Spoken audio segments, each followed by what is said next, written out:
J'ai Telma, des actualités uniques, dynamiques et renversantes dans le journal TV. Investissez dans une valeur sûre. Choisissez Uprime à lève l'avenir. Uprime maman'olatra ho anao ny fampalalam-baovao.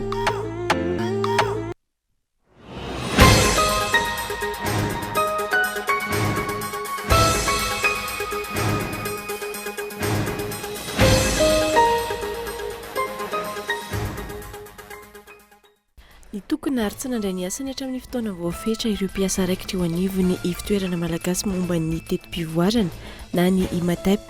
Anton'izany tsy fisitrahan'izy ireo ny karama ny 2 volana. Nitaky ny anajana izay voalaza ny lalàna ny teo anivon'ny RMDM androany amin'ny famoahana ny didy fampiarana ny famiatrahana ny filolefitra fahafito avy amin'ny vondrin'ny mpanohitra eo anivon'ny anteny mera rotonta. Tokony ajoro ny rafitra misahana ny filankevim-pitantanana ara-toekarena, sosialy ary kolotsaina eto Madagasikara na ny CESC hoy ny solitenan'ireo firaisamonim-pirenena androany. Rafitra izay misahana manokana ny famolavolana tolo-kevitra entina hanatsarana ny paikadan'ny fitondram-panjakana, hitondrana fampandrosoana maharitra eto amin'ny firenena. Mitoetra ankehitriny ny filazana loza fanairana miloko maitso ho an'ny faritra misy 5 any amin'ny morontsiraka atsinan'ny Madagasikara. Manoloana ny fisian'ny rivo-doza Fevrier ao amin'ny ranomasimbe indianina. Raha nambarany avy eo anivon'ny meteo, ny tombony herin'ny rivo-doza Fevrier ary tany amin'ny 702 kilometatra atsinanan'ny Tomasina no nisy ny foibe ny hariva teo. Any ivelany, manao antsoava amin'izao tontolo izao ny ONU ankehitriny ny amin'ny hanangonana lelavola $1 miliarda anampinan'ny Turkia sy Syria izay rava ny horohorontany goavana 12 andro lasa izay. Fanampiana izay entina ampiantranoana ireo ny herendoza isoroana ny mety ho fiparitahan'ny valanaretina tahaka ny kolera. Faritra maro any an-toerana ankilany no efa nampisahatra ny fikarohana ireo mety mbola tavela any ambanin'ireo tranondrava. Ary avy hatrany ary ny antsipiriny ireo.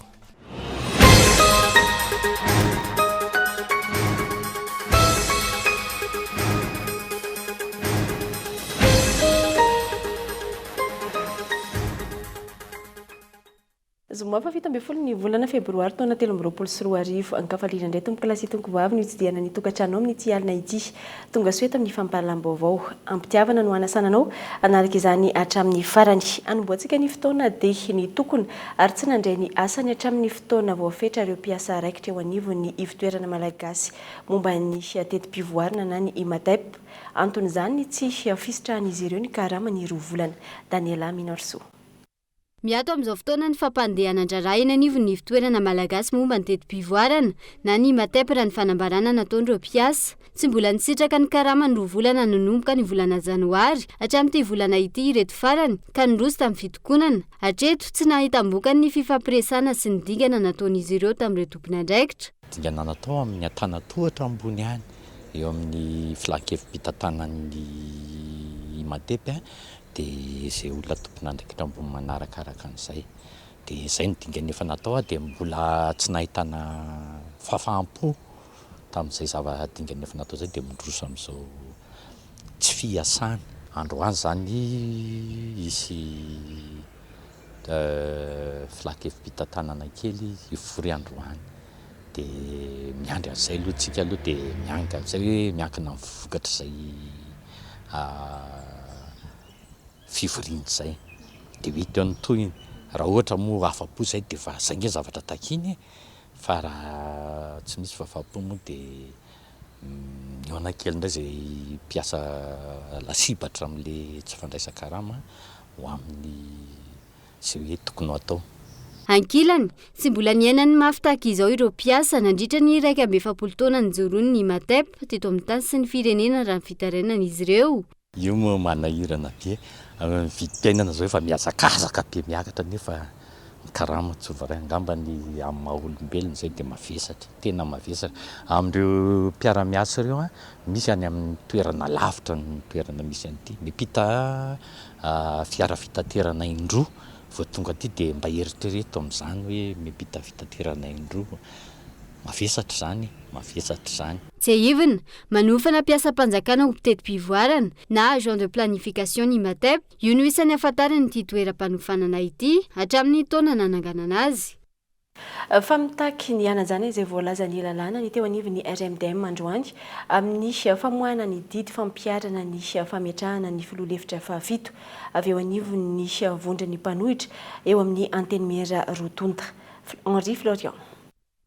Nanatanteraka valandresaka ho an'ny mpanao gazety mahakasika ny raharam-pirenena ny teo anivy ny RMDM tamin'ity androany ity tetsy amin'ny foibentoeran'izy ireo etsy Belair mitaky ny fampiresahany eo amin'ny samy malagasy sy ny antoko politika ary ny mpitondra fanjakana mialohany hanatanterana ny fifidianana izy ireo.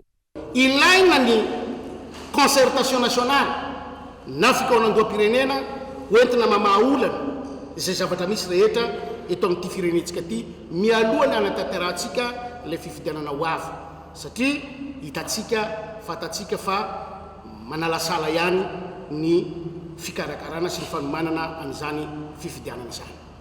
Faharoa dia manolotra koa izahay point faharoa mba hananatsika fifidianana madio mangarahara ho ekeny rehetra no atao eto amin'ity firenena ity fa tsy fifidianana efa voavolavula na fifidianana efa voamanavy any tsy fampierana no atao eto fa fifidianana izay madio mangarahara ekeny rehetra zay satria ny malagasy maro anisa no tompon'ny fahefana ka mendrika ny malagasy ny manana azo feno ifidy ka tsy isy olo tokony hoverezinjo eto na iza zay no ilaina antsika fifidianana madio mangarahara zay ekeny rehetra zay.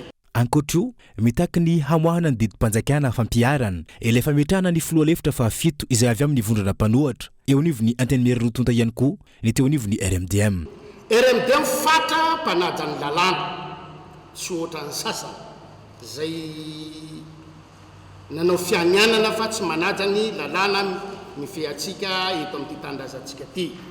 Koa noho izany fanarahan-dalàna izany misy lalàna nomeny fahefana lalam-panorenana any RMDM na ny mpanohatra. Koa noho izany hoapetrakinay amin'ny fomba ofisialy eny amin'ny anterimeram-pirenena sy ny anterimeran-doolona ny vice-président fahafito amin'io androm-panjakana io araky ny voalaza ny lalàna.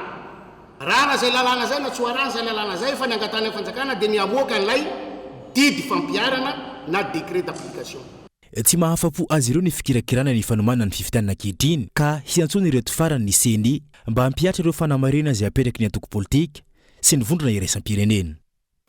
Nampiakatra ny Rara Pombely izay navoasaringotra ny Mahery Tomanandafy eo anivon'ny fitsarana ny fianakaviana tamin'ity androany ity ary voaka ny 17 ny volana martsa ho avy izao ny valin'izany. Antony fampiakarana ny Rara ny fahitana fa mahavesatra loatra ary tsy araka ny tokony ho izy ny sazy nahazo ity farany tamin'ity Rara ity. Androany marena no niakatra teny anivon'ny fitsarana indray Mahery Tomanandafy taoriny ny fampiakarana ny fianakaviana ny Rara izay mahavoasaringotra azy momba ny Pombele tany Moramanga izay nanaova ny fanehoan-kevitra ny volana janoary taona 2020 lasa teo. Mavesatra loatra ny sazy azo ny mahalamana i Mahery Tomanandafy hoy ny mpisolo vava azy ka izay no antony nampiakarana ny fianakaviana ny Rara. Raha tsy ahivona ny sazy azo ny tamin'ity Rara ity dia 6 mois et amende de 900 000 ariary avec sursis dia mbola misy amende anankiray ihany koa 6 millions d'ariary. Rehefa nojerena nefa ilay didim-pitsarana zany momba an'io dia tsy misy mihitsy ny motivation zany hoe tsy namoaka mihitsy zany hoe fitsarana hoe inona mety na tonga n'io sazy io zay aminay tena mavesatra loatra satria rehefa tena diniana le andin-dalàna mamian'le izy dia tena le peine maximum voalaza atao anatin'le lalàna mihitsy no nomenana azy nefa izy io tsy nisy motivation. Antony zany nanaovana fampakarana ny Rara ity kandida ny 17 mars matoky ny fitsarana zay fa eo mitsika mahita zay avoaka ny zavao. Amin'ny 17 ny volana martsa ho avy izao araka izany no ivoaka ny didim-pitsarana mahakasika ity Rara ity. Fa tokony ajoro ny rafitra misahana ny filan-kevim-pitantanana ara-toe-karena sosialy ary kolontsaina eto Madagasikara na ny CESC hoy ny solontenan'ireo firaisamonim-pirenena androany. Rafitra izay misahana manokana amin'ny famolavolana tolo-kevitra entina hanatsarana ny paikadin'ny fitondram-panjakana hitondrana fampandrosoana maharitra eto amin'ny firenena. Dimby Christian. tsy mbola mijoro eto Madagasikara amin'izao fotoana ny filakevitra ara-toekarena sosialy ary kolotsaina na ny CESC raha ny fanambarana nataon'ireo firaisamonim-pirenena androany. Rafitra izay tokony hatsangana hitondrana fehi-kevitra iraisana avy amin'ireo mpisehatra maro momba ny fampandrosoana ny firenena. Tsy mifanaraka amin'ny zavatra andrasan'ny vahoaka ny laharam-pamehana ny masoan'ny fanjakana nandritra ny taona vitsivitsy. Izay zany raha tsy agnatina fifampiresahana ary sehatra voalazan'ny lalàna tsy ho tonga mihitsy ilay izy. Fa ny mampanahy zany ohatra nefa misy déformation mihitsy ilay fanehoan-kevitra ho antsika rehetrarehetra dia isaky ny kianja no misy fanehoan-kevitra dia eo samy mitondra ny anazy tsy mitondra aiza amizay zany ny andraisana azy dia samy mitazona ny heviny ka raha fa mba mijoro zany sehatra anankiray voalazan'ny lalàna hitondrana ny hevitra dia mba afaka didy amin'ny fatana fa nandrehitra kitay tsy nirehitra. Araka izany manana ny andraikiny lehibe eo amin'ny fampandrosoana ny firenena ity rafitra ity raha ny fanazavana.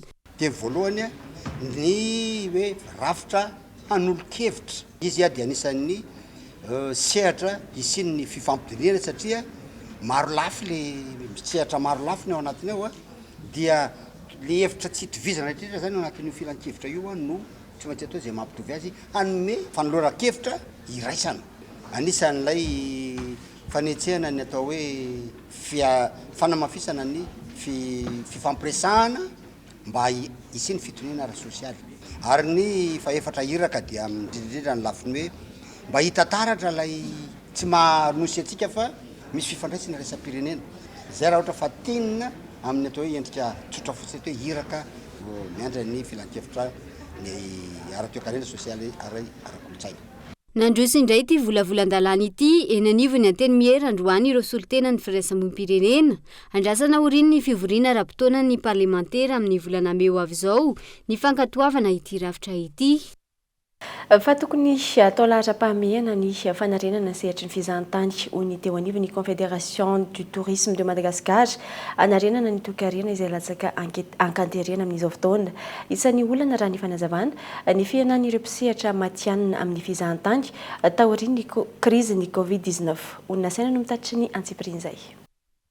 Mahery ny $700 ny fatiatiko atao anatin'ny rotaona ny siny krizy ara-pahasalamana vokatry ny Covid-19 araka ny nambarany talehi-panatanteraky ny CTM na ny Confédération du Tourisme de Madagascar.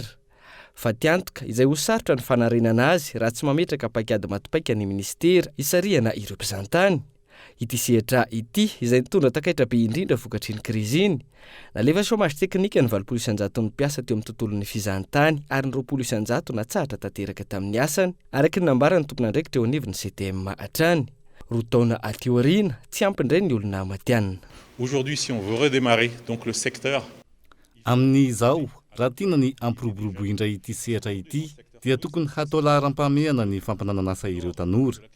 Ankehitriny tsara ho fatatsika fa maro ireo mpiasa teo amin'ity sehatra ity no lasa nanao asa hafa mihitsy niditra amina sehatra asa azo antoka kokoa noho ny fizahantany toy ny call center. Ny sehatry ny fizahantany teto Madagasikara talohan'ny krizy ara-pahasalamana izay nahazahoana 700 tapitrisa euro tao anatin'ny taona iray nandrafitra ny 3,9 ny sehatry ny asa ary ny antoka ihany koa ny 10 ny PIB. 13,9% du marché de l'emploi et 10% du PIB. Eo ampiandrasana izay ho paikady entin'ny fanjakana amin'ny alalan'ny ministeran'ny fizahantany anarenana aingany fahavazana nandray ny andraiky ny sehatra tsy miankina ary nametraka ny drafitra ho azy ireo ahafahana mampiodina ny sehatra. Pour relancer la compétitivité, mba ho afaka mifaninana indray amin'ny afy Madagasikara dia misy ny drafitra asa apetraky ny sehatra tsy miankina ao anatin'ny fohy, antoniny ary lavitrezaka. Ao anatin'izany drafitra izany dia misy ny fanofanana fampidirana ireo tanora ao anatin'ny sehatry ny matianina sy tompon'andraikitra mba ho amperinasa faran'izay aingana. Satria ao anatin'izay fanosehana indray ny destination Madagasikara izay dia tokony fenona haingana ny tsy fahampiana arak'olona ao anatin'ny tourisme hôtellerie restauration na ny THR. Mifanindran-dalana amin'izany indrindra no hanoanana izay ezaka rehetra mitondra makany amin'ny fanamafisana ny fahaiza-manaon'ny mpiasa sy izorana makany amin'ny famoahana ny didim-panjakana momba ny alternance mba hananana olona mahay anatin'ny fotoana fohy ahafahana mandray ireo mpizahantany ho avy eto Madagasikara.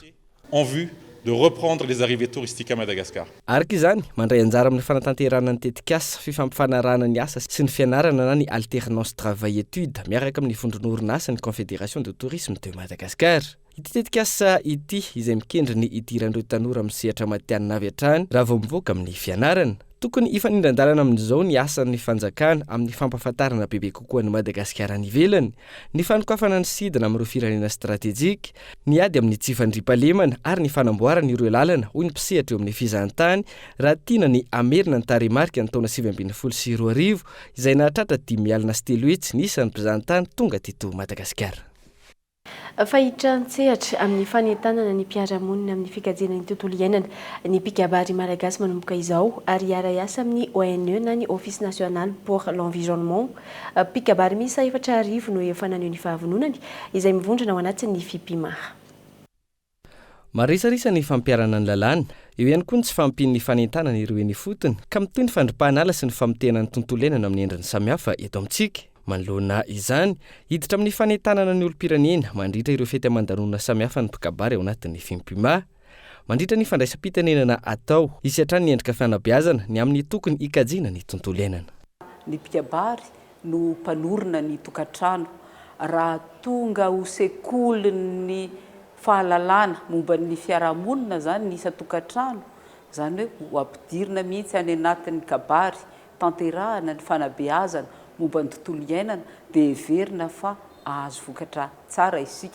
Isy ny fifampizarana fahalalana amin'ny FIPIMA sy ny ONE ao anatin'izy ity, izay ONE manokana dia vonona ny fampizara ampianatra mpikambana ao anatin'ny FIPIMA ny tokony fantatra mahakasika ny rizateny ny tontolo iainana sy ny fehezan-dalàna mahakasika ny tontolo iainana. No tanterana teny Antaninarenina ny fifanaovatry ny mpiara-miasa teo amin'ny ONE sy ny FIPIMA ka mpikabary maherin'ny 4,000 misandraka amin'ny lafivalon'ny nosy no hanao ny serasera amin'ny olom-pirenena momba izay fiarovana ny tontolo iainana izay mandritra ny 3 taona.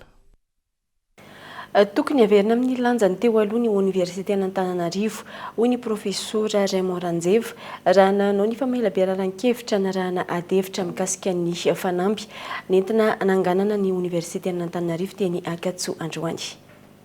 Tsy mihodina araka ny tokony ho izy ny fitantanana sy fampandehanan-draharaha eny anivon'ny université no ny fampotehany toetsainy maro amin'izao fotoana. Androany araka izany no tanterana teny Akatso ny famelabearan-kevitra na rahana hevitra mikasika ny fanamby nentina nanganana ny université Antananarivo. Isan'ny songadina tamin'izany hoe tsy tokony feno toe-karena ny politika izay misy fiantraikana amin'ny fianarana sy ny fikarohana eto amintsika. Toe-karena ny feno politika dia aza manateniny satria raha toe-karena ny feno politika dia antafontsika ary araka ny fikarohana hitako amin'ny akademia voalohana politika ny fitaizana ny zaza malagasy dia culfety sy maka araka zareo mirehefarehefa sy miantikely toana eny mahantra amintsika dia mianty fa raha zay fiainana toetsana mianty zay no kamanjakely fa aza mananteniny satria vosona foana ianao. Isan'ny nampiasain'ny vahiny anjananantsika ny politika ny teny ka tokony ialana araka izay azo atao amin'ny alalan'ny fampiasana ireo voambolana teny malagasy. Hitasotra izany amin'ny fiteny ampiasaintsika amin'ny fiainana andavanandro. Raha ohatra ka fandikana amin'ny teny malagasy, voambolana malagasy, foto-teny amin'ny teny vahiny dia toetsaina mianina no anananao. Satria ny teny dia tsy voambolana fotsiny fa tontolo iainana sy tontolo-pisaina. Ohatra, miresaka ianao latabatra boribory resahana. Misy dika malagasy ny latabatra boribory zany. Tsy dika zany fa toetsaina vazaha no adika ny Madagasikara. Ary efa ianao matoa resaka tamin'olo dia fanaka-hevitra sy miara-dinika zany teny malagasy madinika. rehefa nataony fanadidina ny taona 770 niankina tamin'ny oniversité an'Antananarivo ny 100 ny toe-karen'i Madagasikara. Betsaka rambony ny fanjifana teny amin'ny oniversité tamin'izany fotoana, tokony averiny io lanjan'ny oniversité io ka tafiditra anatin'izany ny hetsika izay natao teny amin'ny faculté des sciences niaraka tamin'ny professeur Ranjeva Raymond androany. Araka ny vaovao voaray eto ampelantanana amin'izao ora izao dia mpianaka tovovavy iray manodidina ny 12 taona sy ny iray no namony ainy latsahapotaka nandritry ny orany kija ny hariva teo tetsy andotam-penaka. Nety ny fianakaviana moa ny tobim-pahasalamana avy hatrany ireo ny aran-doza saingy tsy tanany ainy raha ny fampitam-baovao hatrany. Fa izay no antsika manakatona ny tapany voalohany tato anatin'ny fampahalam-baovao amin'ity alina ity. Rehefa avy eo aorian'ny doka fohy isika miverina eto ao anatin'ny tapany faharoa. Rehefa avy eo ary.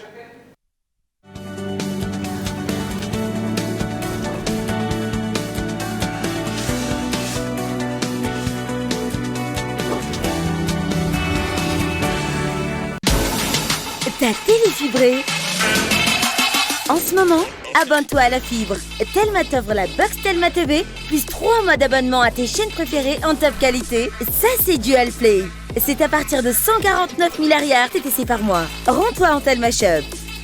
Telma, sa fibre numéro 1 malagasy.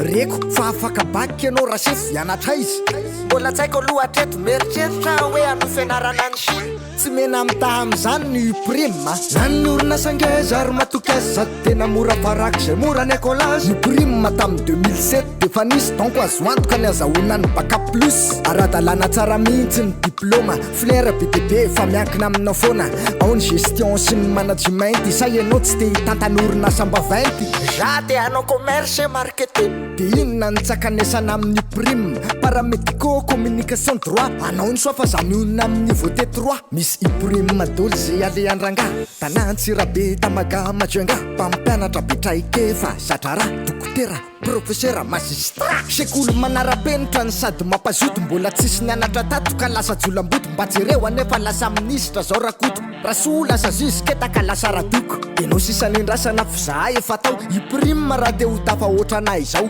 Investissez dans une valeur sûre. Choisissez Uprime à l'avenir.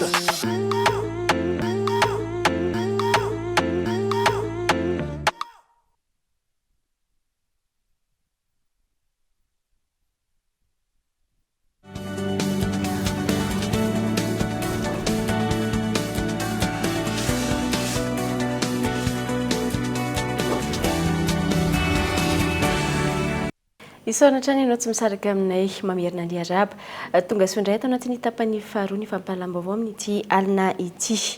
Tonga ao amin'ny Sodirex ny tracteur vaovao izay ilain'ny famokarana eto Madagasikara. Fitaovana ary fomba sy manara-penitra ahafahana miasa velaran-tany maro ao anatin'ny fotoana fohy. Nandeha rahantsika anatin'ity fanadihadiana manaraka ity ny momba izay. Le tracteur KZH Quadtrac est mondialement reconnu comme étant le tracteur agricole le plus puissant du marché. Avec des caractéristiques techniques à faire pâlir la concurrence, le tracteur Quadtrac établit de nouveaux standards en termes de débit de chantier et de confort de travail.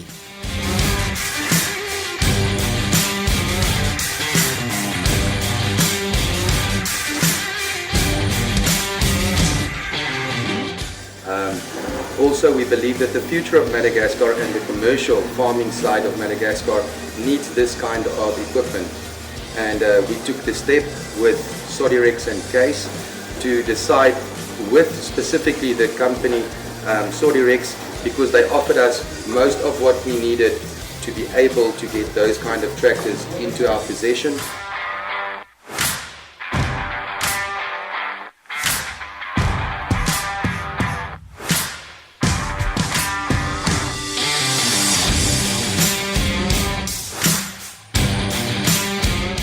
You have dry seasons, you have a period when you can plant because a little bit rain, you have to do soil preparation, and the soil preparation, if you want to do big surface like 10,000 or 15,000 hectares, you need to do it in minimum of time. It's not with a small tractor you can reach that. It's only with a big tractor and big implement behind, okay, to reach maybe 2 or 3, maybe we can have 6 tractors like this to do maybe 12,000 hectares, okay, but minimum is 2,000 hectares for one tractor like this. Okay, this is why we have a short period to prepare the soil and make the planting. Son système hydraulique offre une puissance remarquable et un contrôle précis avec un débit allant jusqu'à 428 litres par minute. Le tracteur Quad-Track est équipé de moteurs Efficient Power qui délivrent un maximum de puissance. De plus, en cas de besoin, la gestion de puissance moteur libère des chevaux supplémentaires idéales dans les champs les plus vallonnés et les routes très escarpées de Madagascar.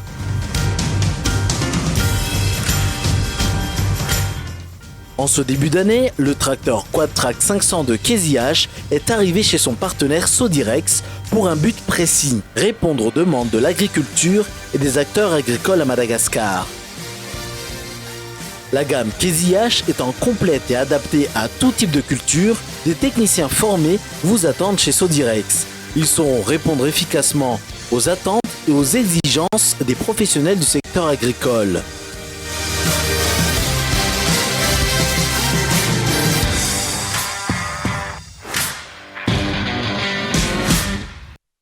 Isan'ireo voankazo ahitana otrikana maro sy azo atao fanampin-tsakafo amin'ny faritra atsimo antsinanan'ny nosy sy ny voandara na café sauvage. Vokatry ny fikarohan'ireo tanora mpandrara any an-toerana no nahitana ity vokatra ity rehefa manomboka miroborobo amin'izao fotoana. Efa voamarina tamin'ny alalan'ny laboratoara maro samihafa. Ankilany, tsy marina ny filazana fa misy manafangaro amin'ny café ity voandara ity araka ny fitsarihana nataon'ny tompon'andraikitra any an-toerana. Henri Florian. Taorin'ny fikarohana izay nataon'ireo mpandraharaha ao anatin'ny faritra atsimo antsinanana no nahafantarany fa isan'ireo voankazo be otrikaina sy azo atao fanampin-tsakafo ity zavamaniry ity antsoina hoe voandara na café sauvage. Any amin'ny faritra atsimo antsinanana nosiny no tena ahitana azy betsaka, indrindra fa ao anatin'ny distrikany Farafangana. Ahitana ity voandara ity avokoa ireo tanimboly rehetra ao an-toerana ary isany azo aingam-potombo izy raha oharina amin'ireo karazan-kazo hafa. Araka ny fikarohana, azo atao sakafo izay manome hery sy otrikaina ity voandara na café sauvage ity, sy tsy sarotra karakaraina ary efa nisy ny fanamariana momba ny fikarohana izay natao teo anivon'ny laboratoire teto Antananarivo renivohitra.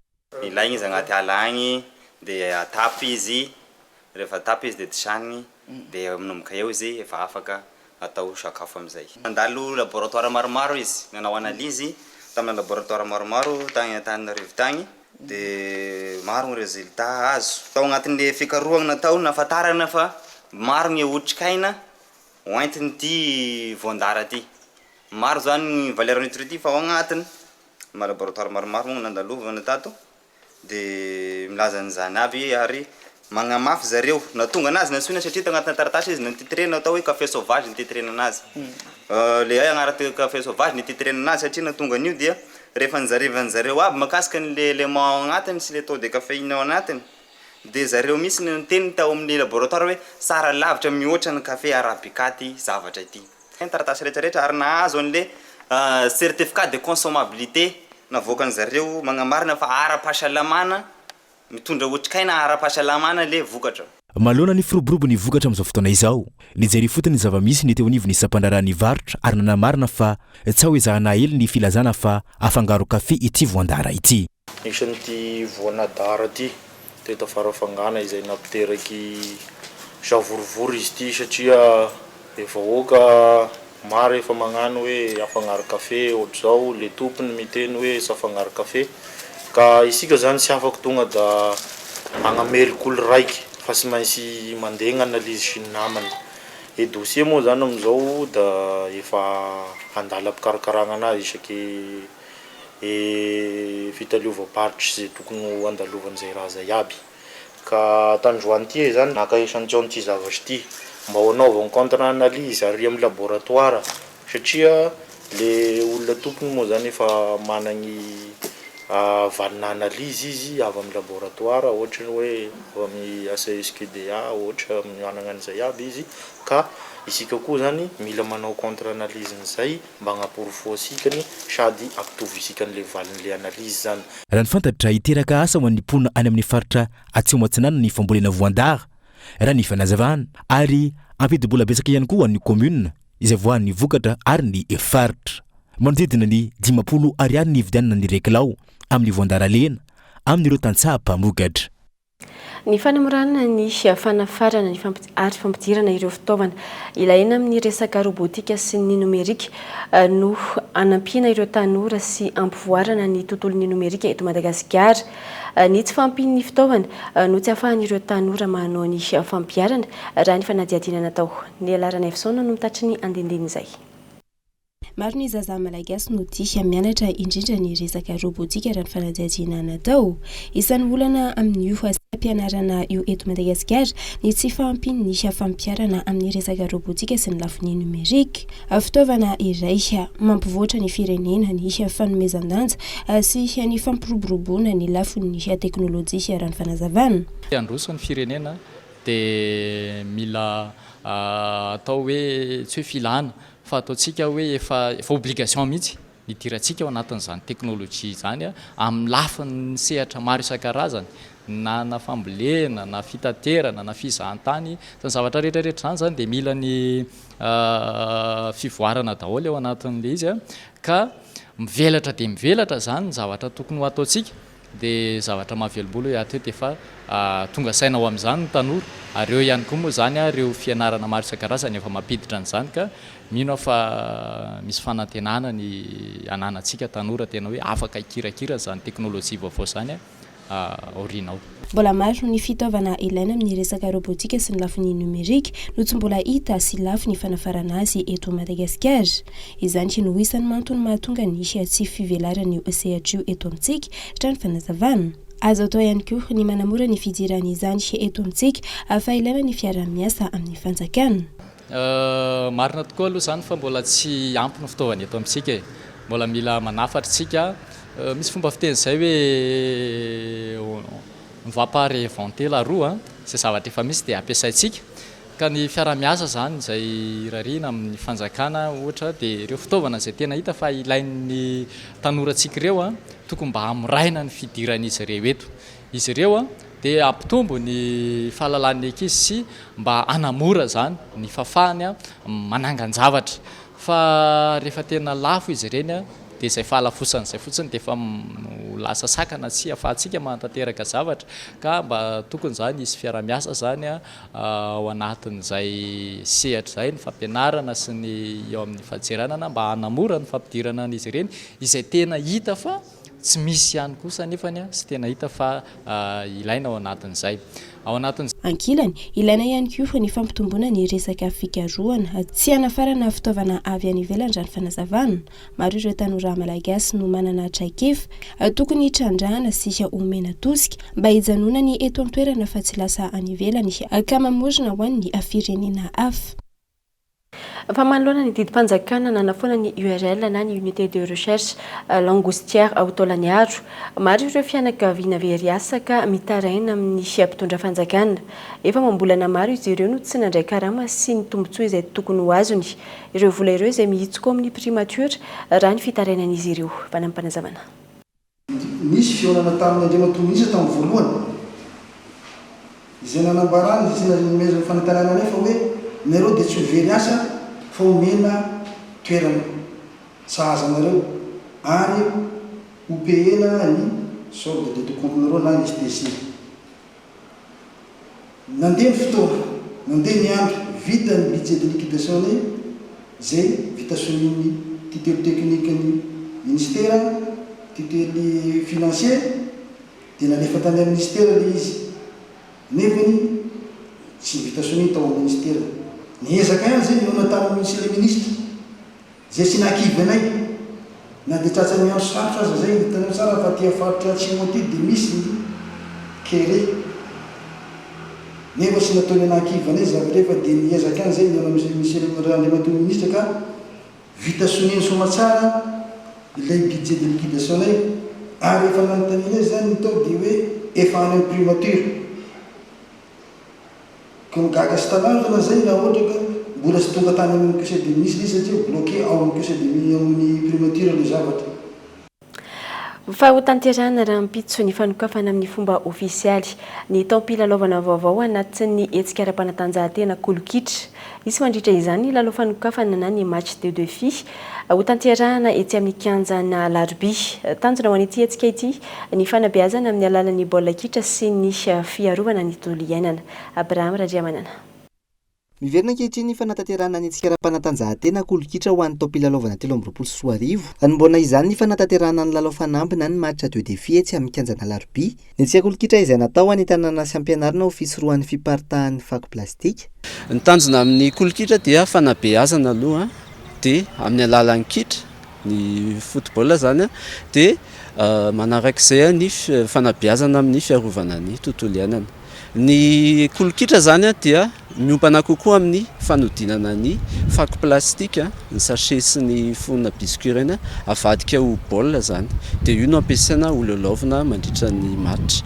Marena fa ny amin'ny match de gala voalohany izay ifanandrinan'ny EPP anankiroa avy eto Antananarivo renivohitra no ampiasana ny ireo baolina ireo. Ny vinan'ny kolokitra fotsiny hoe slogan anankiray ny hoe azarina ny fako plastika fa avaditsika kolokitra. Isan'ireo miara-miasa amin'ny fanatanterahana ny hetsika ara-panatanjahantena kolokitra ny avy eo anivon'ny komina Antananarivo renivohitra. Mahazo mijery mazava ho azy moa zany arana tanana ny olona rehetrarehetra satria fanentanana resaka tontolo iainana, resaka fanariana ny sachet ho avadika baolina kitra dia fanentanana dia anasana ny olona rehetra, tsy misy fidirana, tsy misy zavatra takina be. Fa tonga va maro daholo any amin'ny gymnase à Larobia. Notanterahina androany tetsy Mahamasina ny fisarihana ireo ekipa ifanandrina mandritra ny match de défi kolokitra etsy amin'ny kianjana Larobia raha ampitso. Vaovao mahakasika ny rivo-doza dia mitoetra ankehitriny ny filazana loza fanairana miloko maitso ho an'ny faritra misy 10 any morotsiraka atsinanan'i Madagasikara manoloana ny fisian'ny rivo-doza Fredy ao amin'ny ranomasimbe Indiana raha nambarany avy eo anivon'ny meteo. Ny tombony herin'ny rivo-doza Fredy ary tany amin'ny 702 kilometatra atsinanan'ny Tomasina no nisy ny foibe ny ariva teo. Andindin'izay. Mijanona ho rivo-doza mahery vaikana cyclone tropical intense satria teo ilay rivo-doza Fredy ao amin'ny ranomasimbe Indiana raha nambarany ny mpamantatra ny toetrandro. Ny tombo hely ity rivo-doza ity ary mikisaka tsikelikely miankandrefana manakaiky an'i Madagasikara tany amin'ny 702 kilometatra mialan'ny Tomasina nisy ny foibe ny rivo-doza Fredy ny ariva teo izay vinavina nahitra ny tanety ny herinandro izao eto Madagasikara. Mitombery hatrany izy 200 kilometatra isan'ora ny rivotra miaraka aminy ary tafiotra 520 kilometatra isan'ora ny lalany rehefa nefa no lazaitsika teo dia miankandrefana ary mahafaka 20 kilometatra isan'ora. Vinavinaina hiditra tanety izy zany raha ny fomba aloha hatreto any amin'ny talata na lakamisy anoany amin'ny morotsiraka tsinanany Madagasikara iny. Mbola tsy tena voafaritra mazava aloha ny toerana mety hidirany misy an-tanety amin'izay fotoana izay fa mbola hitantsika miandalana ihany ny vaovao mahakasika an'izay moa zany. Ankoatra izay, mitoetra ankehitriny ny filazana loza fanairana amin'ireo faritra ny amin'ny ilany atsinanan'i Madagasikara raha ny nambarany avy eo anivon'ny meteo. Loza fanairana na miloko maitso any faritra Nalanjorofo, Atsinanana, Vatovavy, Fitovinany ary ny any Atsimo Atsinanana. Ny ranomasina any amin'ny alatsinainy ariva any zany na amin'ny latsinainy alina vao tombanatsika miakatra tsikelikely ny avy ny ranomasina no ny andrano ateraky rivo-doza ity amin'ny morotsiraka atsinanana Madagasikara iny.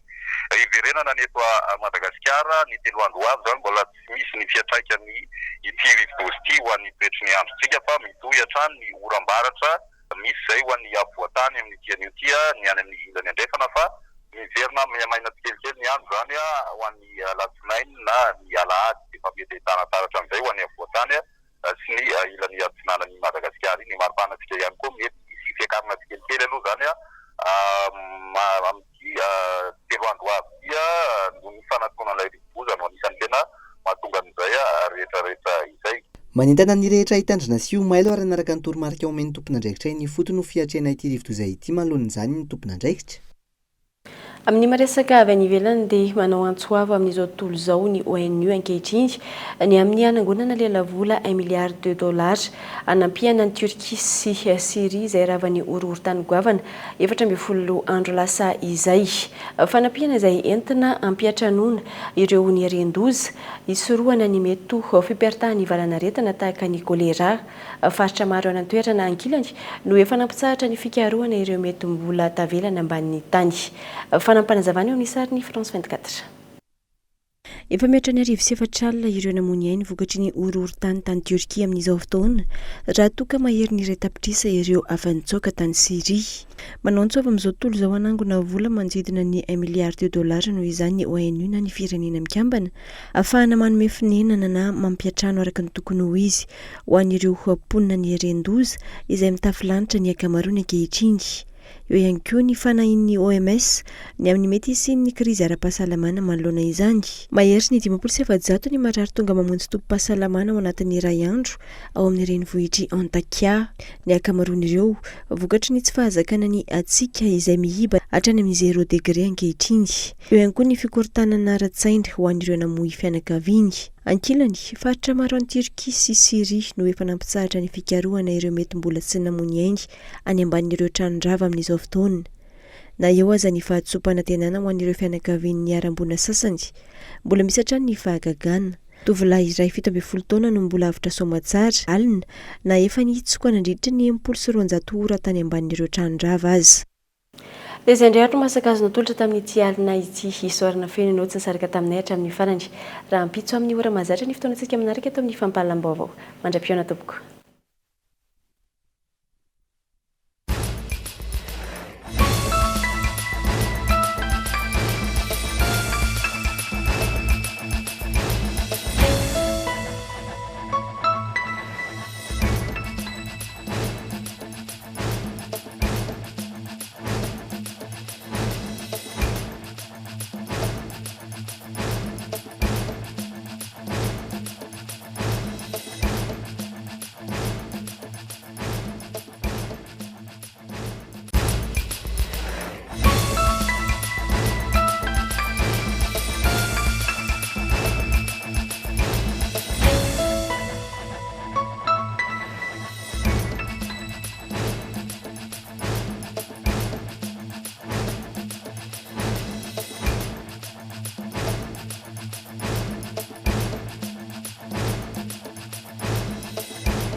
Investissez dans une valeur sûre. Choisissez Uprime à l'avenir.